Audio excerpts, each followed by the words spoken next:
Well, guys, the sun finally came out, and this is the new kale coming up. And I plant it close.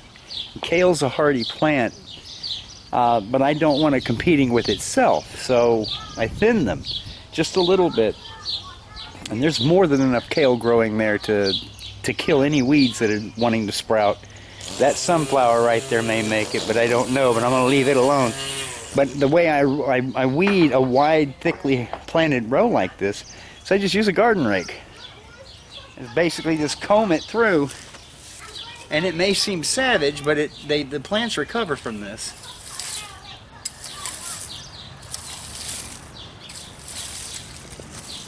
So I'm pulling a lot of young plants off into the row here, but as I said, I don't want them competing with each other. And the thicker areas I go through a couple of times and just pull them out.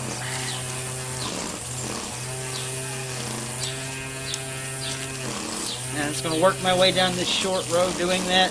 I don't necessarily have to do that to the spinach row, but to kale it seems like it benefits from being thin. And that also pulled probably any young weeds that are trying to get a toehold. But yeah, it looks pretty devastated. Let me zoom in.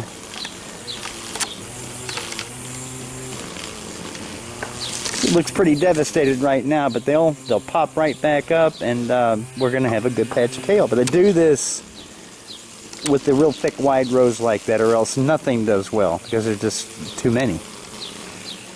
That's about the size you want any plant that you're going to rake thin, as I call it. That's about the size you want them to be, with no more root system than that, or else all you're going to do is damage them and they won't pull out of the ground. Like I said, this looks savage, but I cannot see my display. It's so bright out here. But that row will recover, and we'll have a nice row of kale. Just wanted to show you that, guys.